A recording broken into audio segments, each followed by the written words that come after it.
तो Ohm's law का statement हमने पढ़ लिया, V by I equal to R equal to constant. Ohm's law में हम आगे बढ़ते हैं।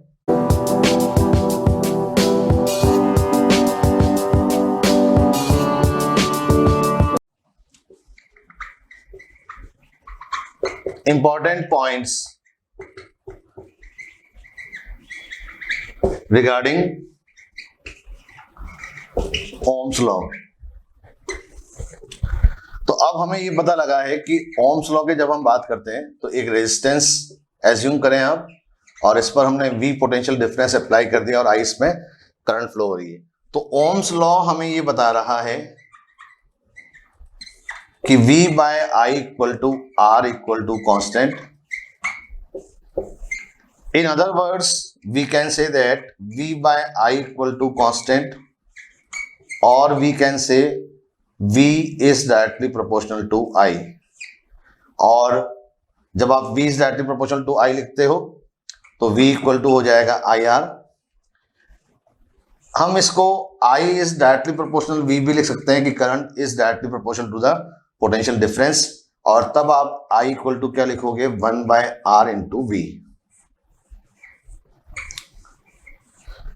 ये दोनों एक ही बातें हैं। कई लोग सोचते हैं कि अलग अलग बातें हैं, नहीं, ये दोनों एक ही बात है। Potential difference is directly proportional to current, इसका मतलब अगर हम एक रेजिस्टेंस की बात कर रहे हैं जिसमें रेजिस्टेंस हम कॉमन रखें R, तो आपने देखा कि ये अगर 10 ओम का रेजिस्टेंस है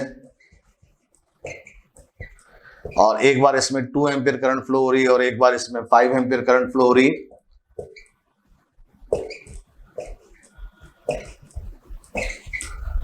तो अब इसमें जो पोटेंशियल डिफरेंस आएगा A और B के बीच में, A और B के बीच में I इंटू आर के हिसाब से, I इंटू आर के हिसाब से, तो वो हो जाएगा यहाँ पर 20 वोल्ट, और यहाँ पर A और B के बीच में पोटेंशियल डिफरेंस हो जाएगा 50 वोल्ट। इसका मतलब किस केस में पोटेंशियल डिफरेंस ज्यादा मिला आपको, तो करंट जिसमें ज्यादा है तो उसमें आपको पोटेंशियल डिफरेंस भी ज्यादा मिलेगा। आपने R क्या रखना है, कांस्टेंट। इसका मतलब ओम्स लॉ तभी वैलिड हो पाएगा जब R क्या रहे, कांस्टेंट। इसका मतलब वो सारे फैक्टर्स जो इस रेजिस्टेंस को चेंज कर सकते हैं, हमें उन सभी फैक्टर्स को क्या रखना पड़ेगा, कांस्टेंट, राइट। सेकंड इंपॉर्टेंट बात आप देखें यहां पर ध्यान से कि जब हम V is directly proportional to I लिखते हैं, it means the curve between V and I should be straight line. और ऐसी स्ट्रेट लाइन जो ओरिजिन से पास हो जाएगी, V is directly proportional to I, इसको हमने y एक्सिस पे लिया, इसको हमने x एक्सिस पे लिया है, तो इस लाइन की जो स्लोप आएगी tan theta equal to y by x के हिसाब से वो रेजिस्टेंस को रिप्रेजेंट करेगी।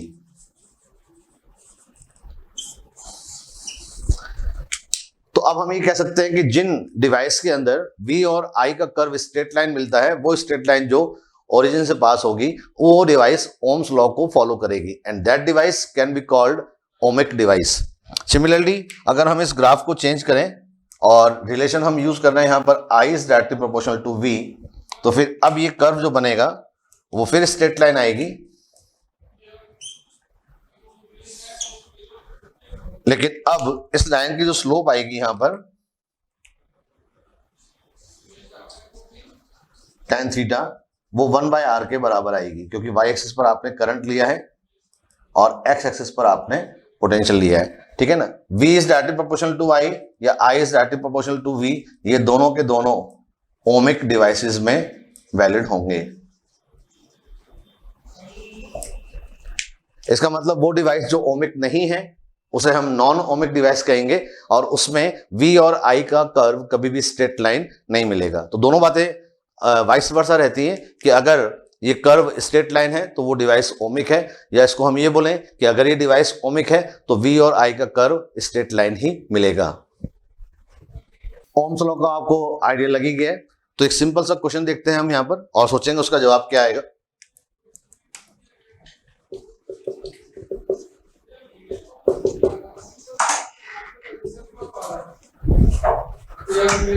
VI curve for any device is as shown, या ऐसा कर देते हैं हम दो अलग अलग डिवाइस ले लेते हैं। For any two devices are as shown,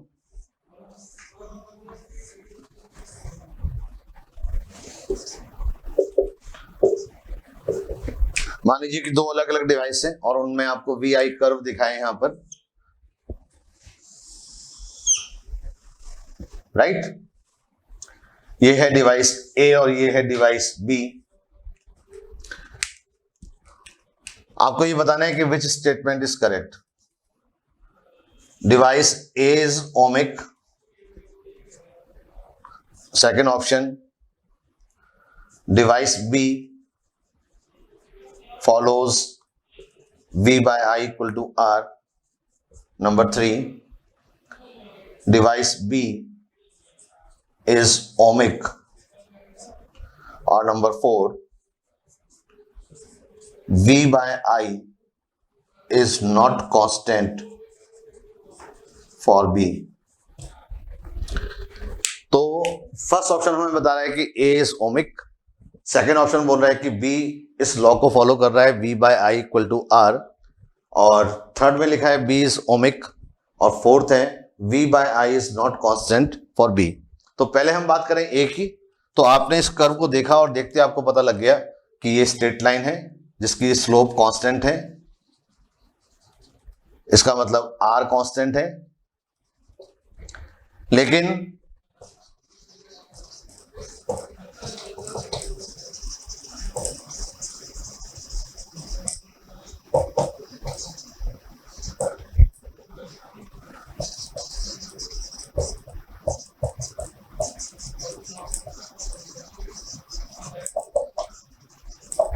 for a curve between B and I straight line, और जिसमें आपको पता लगा कि बी और आई का कर्व स्ट्रेट लाइन है, तो आप क्या लिख पाओगे, V by I equal to R equal to constant. लेकिन जिसमें ये कर्व स्ट्रेट लाइन नहीं है उसका क्या, तो उसमें हम ये बोलेंगे कि R is not constant. R जब कांस्टेंट नहीं है तो आप क्या लिखोगे, V by I, R तो रहेगा लेकिन ये कांस्टेंट नहीं होगा। बहुत इंपॉर्टेंट कंक्लूजन हमें ये पता लगा है कि V by I equal to R is valid for both, क्योंकि V by I equal to R तो रेजिस्टेंस की डेफिनेशन है। फिर इनमें डिफरेंस क्या है, तो हम ये बोल रहे हैं कि अगर V by I equal to R साथ में कांस्टेंट भी हो तो आप उसको ओमिक कहोगे। V by I equal to R तो हो, V by I equal to क्या हो, R तो हो, लेकिन ये कांस्टेंट नहीं हो, कांस्टेंट नहीं हो, तो ऐसी डिवाइस को आप क्या कहोगे, नॉन ओमिक डिवाइस। तो यहां पर हमें ये पता लग गया है कि ये डिवाइस कैसी है, ओमिक, और ये डिवाइस कैसी है, नॉन ओमिक। नॉन ओमिक का मतलब R कांस्टेंट नहीं रहेगा, नॉन ओमिक का मतलब V by I कांस्टेंट नहीं रहेगा, but V by I equal to R is valid for both. अब हम इसका आंसर लगाते हैं। A इज ओमिक, सही है। B follows V by I equal to R, तो V by I equal to R is valid for both. B is ohmic, गलत है। V by I not constant, तो हमने ये देखा है कि V by I कांस्टेंट नहीं है B के लिए।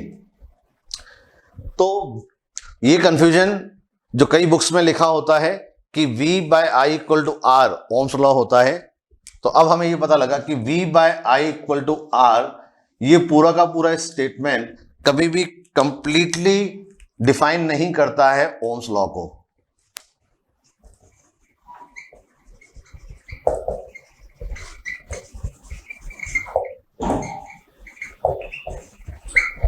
अगर आपको ओम्स लॉ लिखना है तो V by I equal to R साथ में क्या लिखना पड़ेगा आपको, कांस्टेंट, और V by I equal to R equal to constant, ये है कंप्लीट ओम्स लॉ।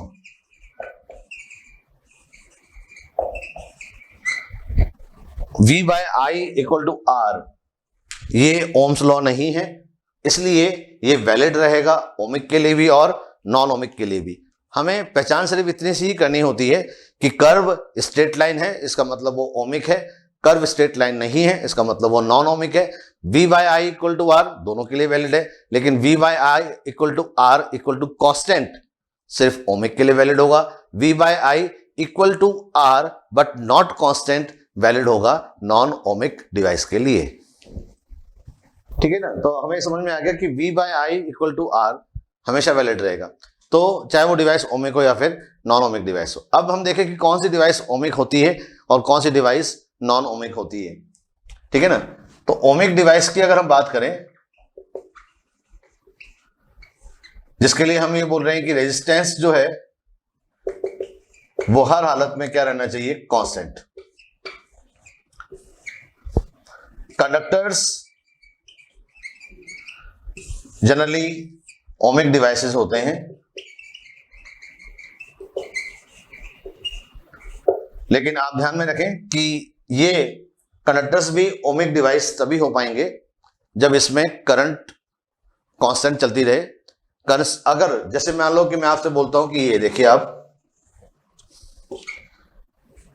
V और I का जो रेशियो है यहां पर कंडक्टर के लिए कांस्टेंट रहेगा आइडियल कंडीशन में। आप कोई भी रेशियो देख लें यहां पर, अगर ये I1 है, ये I2 है, ये I3 है, ये V1 है, ये V2 है, ये V3 है, तो V1 by I1 equal to V2 by I2 equal to V3 by I3 होगा आइडियल कंडीशन में। प्रैक्टिकली क्या होगा, प्रैक्टिकली ये होगा कि जब किसी रेजिस्टेंस में आप करंट लगातार बढ़ाते जाओगे तो फिर डेफिनेटली उसका टेम्परेचर कांस्टेंट रह ही नहीं पाएगा। इसका मतलब एक कंडक्टर भी ओमिक तभी हो पाएगा जब करंट उसमें इतनी कम रहे कि उसके टेम्परेचर के साथ में रेजिस्टेंस में जो चेंज है वो नेग्लिजिबल रहे।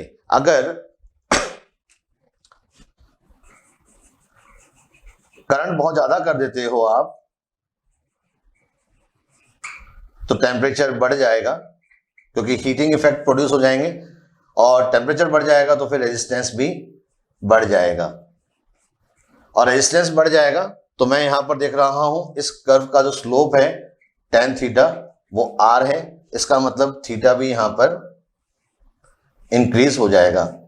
थीटा भी इंक्रीज हो जाएगा तो ये जो लाइन दिख रही है आपको वो इंक्रीजिंग थीटा की तरफ चली जाएगी, यानी यहां पर ये थीटा कम है और यहां पर ये थीटा ज्यादा हो गया है। इसका मतलब अगर इस रीजन में रेजिस्टेंस R1 और इस रेजिस्टेंस R2 है तो R2 is greater than R1 होगा।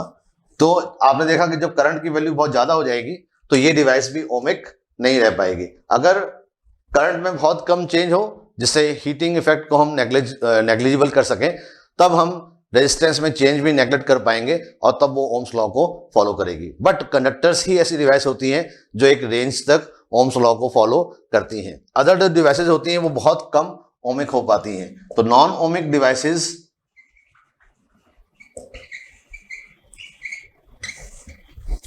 सेमीकंडक्टर,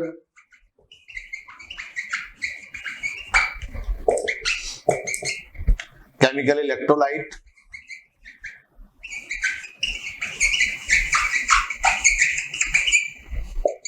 या फिर फोटो इलेक्ट्रिक सेल, ये सारे के सारे डिवाइसेस जितने भी हैं ये नॉन ओमिक डिवाइसेस हैं, और इन सभी के लिए V by I equal to R तो वैलिड होगा, लेकिन V by I equal to R equal to constant valid नहीं होगा, यानी R की वैल्यू कॉन्स्टेंट नहीं रहेगी। R की वैल्यू कांस्टेंट नहीं रहेगी, इसका मतलब IV कर्व या फिर VI कर्व जो आएगा इनमें वो कभी भी स्ट्रेट लाइन नहीं आएगा। जैसे सेमीकंडक्टर की हम बात करते हैं तो IV कर्व ऐसा आता है डायोड के लिए। फोटो इलेक्ट्रिक सेल की अगर हम बात करते हैं तो फोटो इलेक्ट्रिक सेल में भी अगर आप I को Y एक्सिस पे ले लें, यहां पर V को X एक्सिस पे ले लें आप, तो फोटो इलेक्ट्रिक सेल में आपने I और V का ग्राफ देखा होगा, तो I और V का कर्व इस तरह से आता है।